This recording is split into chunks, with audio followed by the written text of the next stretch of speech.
Laughter and melodies filled the air, creating a scene that seemed perfect for what should have been the happiest day of my life. I'm Lisa, and as I stood there in my elegant white gown, I felt like a queen. Everything felt like a dream, until, in an instant, it all came crashing down. Lisa dear, could you come here for a moment? My mother-in-law's voice sliced through the festivities. It was sharp, almost demanding. I smiled at my friend and excused myself, noticing how rigid my mother-in-law appeared as I approached her. Her smile didn't reach her eyes, and the tension in her posture was palpable. "What is it, Mrs. Frank?" I asked, trying to keep my voice calm and friendly. "It's about the way you look at me, Lisa," she said, her tone cold and filled with accusation. "I know what contempt looks like, and you have it written all over your face. I am your husband's mother, and I deserve respect, not this disdain." Her words took me by surprise, and my mind raced to make sense of what she was saying. "Mrs. Frank, I think you've misunderstood. I have nothing but respect for you," I replied, feeling a wave of confusion wash over me. "Respect? Huh," she scoffed, her eyes narrowing. "I see the way you roll your eyes at me, the sighs when I speak. You think I don't notice? You've even turned my son against me." Her voice grew louder, and I could feel the eyes of nearby guests starting to turn toward us. I struggled to maintain my composure. Just then, Henry, my husband, appeared by our side, his brow furrowed with concern. "Mom, what's going on here?" he asked, looking between us. "Your wife, Henry, she's been nothing but disrespectful to me," Mrs. Frank said, her voice trembling with emotion. "She's been looking down on me, and today of all days, she's been the worst." Tears welled up in her eyes as she clutched Henry's arm. "Lisa, is this true?" Henry asked, his face a mix of disbelief and confusion. His gaze searched mine, waiting for an answer. "No, it's not true," I replied, my voice firm yet calm. "I've done nothing to disrespect her. She's lying." "Lisa, I'm your mother. Would I lie to you?" Mrs. Frank cried, her grip on Henry's arm tightening. Tears streamed down her face, adding to the drama unfolding in front of everyone. For a moment, the world seemed to slow down as Henry's expression shifted from concern to anger. Without warning, he reached down, took off his shoe, and in one swift motion struck me on the head. The sound echoed in the now silent room, and I stood frozen, my hand instinctively rising to my stinging scalp. The guests around us gasped in shock, but no one moved. A mix of emotions surged through me, hurt, betrayal, and anger, all swirling inside. I wasn't sure what to say or how to react. "How could you?" I whispered, not directing the question at anyone specific. I wasn't just asking Henry or his mother, but the universe itself, as if searching for an explanation for this nightmare I had walked into. Realizing what he had done, Henry stammered, "Lisa, I didn't mean it. I was just..." But I didn't let him finish. "No," I said, my voice steady despite the storm brewing inside me. "You've shown me exactly who you are." The pain of being hit was nothing compared to the pain of realizing the man I had just married was capable of this. I turned away from them both, knowing this moment had changed everything. Facing the guests, most of whom were still staring in stunned silence, I said, "I'm sorry you had to witness this." My voice was calm, though my heart raced. "Please continue to enjoy the celebration. I need a moment alone." Without waiting for a response, I walked out of the room. The music had stopped, and the laughter had faded. The world outside felt so different now. The joy and excitement of the day seemed like a distant memory. I found a quiet corner, away from the noise and chaos. My mind raced with thoughts of what had just happened. How had everything fallen apart so quickly? Just moments ago, I had been filled with happiness, believing I was beginning a new chapter of my life. Now it felt like my entire world had been turned upside down. My mother-in-law's accusations, Henry's assault, the judgmental stares of the guests, it was all too much to bear. I needed time to think, to process everything. Could I really continue with this marriage after what had just happened? Could I trust Henry again? These questions weighed heavily on my mind as I stood there, feeling lost and unsure of what to do next. But one thing was clear: my life had changed, and there was no going back. The perfect day I had imagined was gone, replaced by something darker and more painful. Now I had to figure out how to move forward, even if it meant doing it alone. I walked away from the crowd, and as soon as I did, I could hear the whispers starting behind me. But I refused to let them affect me. I held my head high, knowing this was not the end for me. It was the beginning of something new. My mind raced as I began to form a plan. I wasn't going to let this humiliation go unanswered. Once I reached the privacy of the bridal suite, I allowed myself to finally feel the emotions I had been holding back. Tears streamed down my face, but they weren't just tears of pain.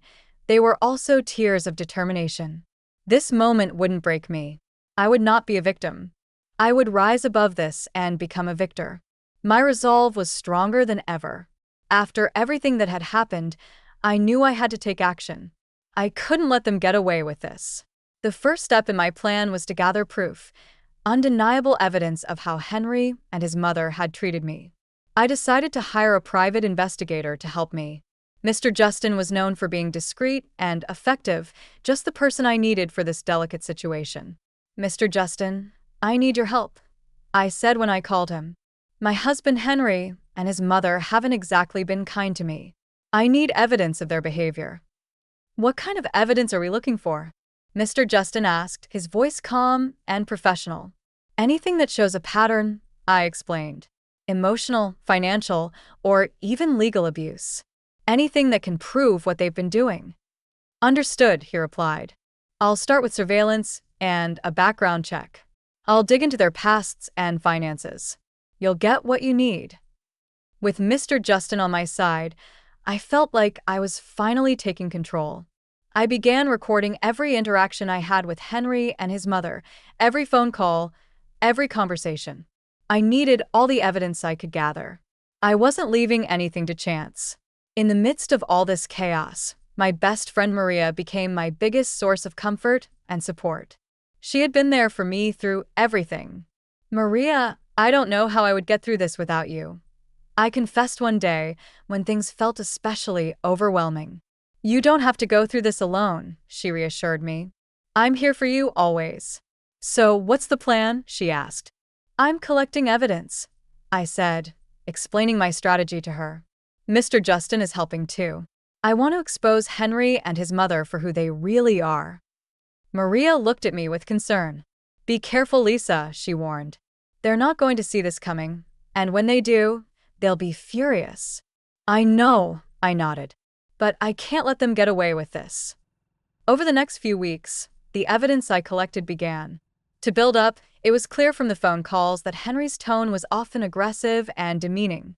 The financial records Mr. Justin uncovered revealed just how much control Mrs. Frank had over his assets. Some of the transactions we found were questionable, hinting at possible fraud. The more we uncovered, the more disturbing the picture became. One evening, Maria and I sat down together to review all the findings. As we combed through the documents, something jumped out at us. "Look at this," I said, pointing to a series of bank statements. "They're moving large sums of money, but where is it all going?" "And these emails," Maria added, scanning through them. "It sounds like they're planning something, but we don't know what yet." "We need to connect the dots," I said, feeling the weight of everything we were uncovering. "This isn't just about emotional abuse anymore. There's a whole web of lies and manipulation going on." Maria's eyes widened as she stared at the evidence in front of us. "Lisa, we're onto something big here," she said, her voice filled with both excitement and fear. The more I delved into the evidence, the clearer it became that Henry and his mother were involved in more than just toxic behavior. This went beyond their mistreatment of me. They were hiding something much bigger, something possibly illegal. I could feel the truth slowly unraveling, and I was determined to see this through to the end. As the days passed, my focus sharpened on my goal. I wasn't just collecting evidence for myself anymore. I was uncovering a story of deceit and manipulation that needed to be exposed. Henry and his mother had spent years weaving this web of lies, but now I had the power to tear it all apart. There was still much to be done, But I was no longer the helpless bride they had tried to humiliate. I was stronger than they had ever realized. And soon, the truth would come to light. This wasn't just about seeking justice for myself. It was about ensuring they faced the consequences of their actions. I wasn't sure how things would end, but one thing was clear. I was ready to fight, and I wasn't going to back down. The whispers of that day were nothing compared to the roar of truth that was about to come crashing down on them. No longer would I be a victim of their games. I would be the one in control. I started to piece everything together, looking over the documents again, and realized something shocking. "I think they're embezzling funds from Henry's company," I said to Maria, my voice barely above a whisper. "These documents, they're incriminating." Maria looked at me, her face serious. "Lisa, this is really serious. You need to be careful. They won't take kindly to being exposed." "I know," I replied, feeling a mix of fear and determination. "But I can't back down. Not now. There's too much at stake." The evidence wasn't just about how cruel they had been to me. It pointed to serious criminal activity. I had everything I needed to make a move. And it was time to come up with a plan to bring them to justice. It was also time to take back control of my life. "Maria," I said, feeling the weight of my decision, "I'm going to expose them publicly." Maria hesitated for a moment, knowing the risks involved. "Lisa, that's risky. You're playing with fire. But if anyone can do it, it's you." With Maria by my side and the evidence in my hands, I felt stronger than I had in a long time. I wasn't just fighting for myself anymore. This was about justice. About making sure Henry and his mother faced the consequences of what they had done. It was time to show the world who they truly were. The next step was clear. I had to bring everything out into the open. I decided to organize an event pretending it was for a big announcement. I invited friends, family, and even a few media contacts, people who could help get the story out. The venue was lavish, filled with an atmosphere of excitement and curiosity. Everyone was eager to hear the news. As I stood at the front of the room, I took a deep breath. The time had come. "Thank you all for coming," I began, keeping my voice steady and my expression calm. Henry and his mother, Mrs. Frank, stood beside me, smiling. They had no idea what was about to happen. "Lisa, darling, we're so proud of you," Henry said, his voice sweet but insincere. "Whatever the announcement is, we support you." His words felt like poison, but I stayed composed. "I've gathered you all here to share some important truths," I said, pausing to gauge the room's reaction. "Truths about my marriage and about the Frank family." Mrs. Frank's smile faltered. "Truths," she repeated, her voice shaky with a mix of confusion and fear. "Lisa, what are you talking about?" "I'm talking about the abuse, the lies, and the illegal activities that have been going on behind the scenes," I said, my voice growing stronger with each word. The room went silent. The tension was thick, and all eyes were on me. "Lisa, have you lost your mind?" Henry's face turned red, his anger barely under control. "Quite the opposite, Henry," I said calmly. "I've never been more sure of what I need to do." I gestured to the screen behind me. "Exhibit A," I announced as a video started playing. It was a recording of one of our many heated, abusive conversations. The crowd gasped as they heard Henry's voice, full of anger and cruelty. The murmurs grew louder, and I saw Mrs. Frank's face go pale. Her hands began to tremble. "This is just the beginning," I said, feeling a surge of empowerment. I held up a folder filled with documents. "These papers show financial irregularities, embezzlement, and fraud. It's all here."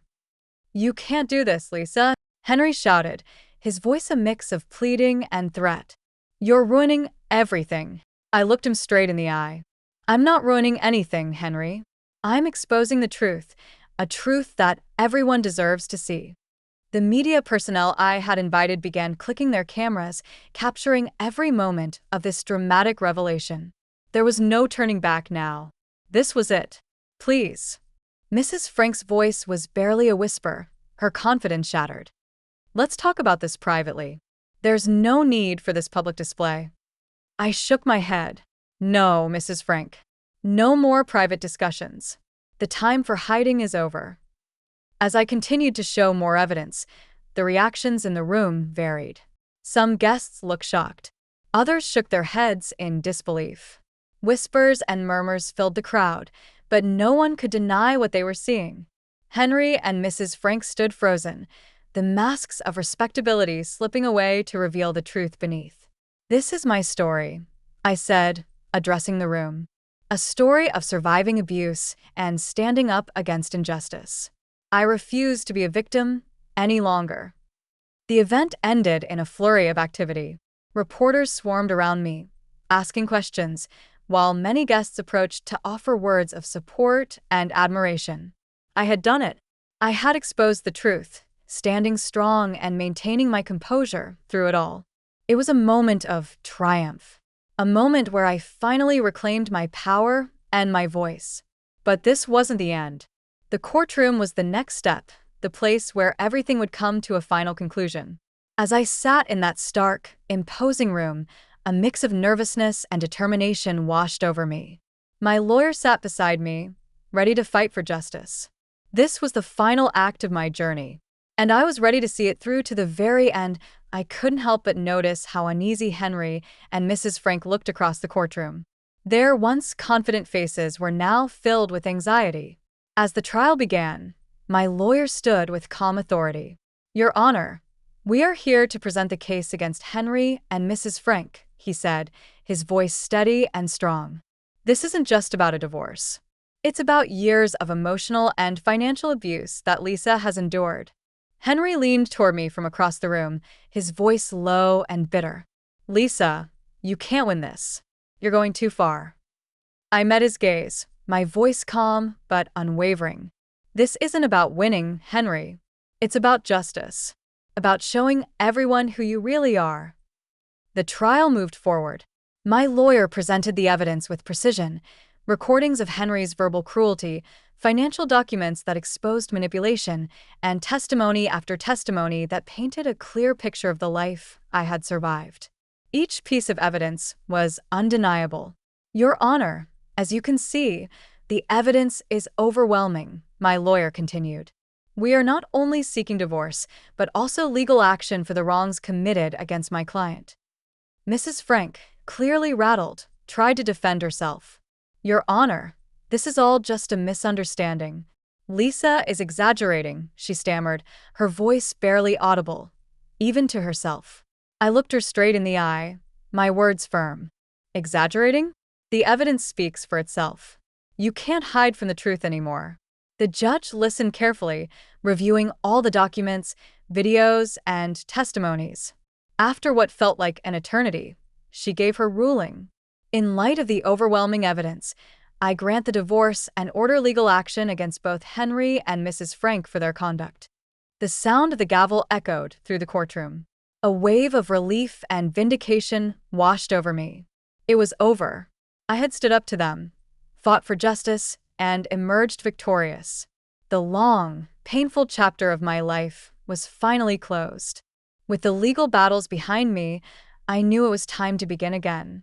I found a small, peaceful home in the countryside, a world away from the chaos and deception of my past. The quiet beauty of the place was exactly what I needed. Sitting on the porch with a warm cup of tea in my hands, I gazed at the serene view before me. The trees swayed gently in the breeze. Birds sang in the distance. The sun shone softly through the leaves. For the first time in what felt like forever, a true sense of peace settled into my heart. This was a fresh start. A life free from manipulation. A life free from pain. My journey had been long. It had been painful, but it had also been powerful. I hadn't just survived. I had triumphed. I had found my voice, reclaimed my strength, and now I was free. As the sun began to set, casting golden light over the horizon, I smiled to myself. I was exactly where I was meant to be. The future was uncertain, but it was mine to shape. A future filled with hope, with healing, with happiness. This was my story of triumph. The story of a woman who refused to be silenced. I had stood tall against all odds. And now I was living the life I had always deserved: a life of freedom, a life of peace.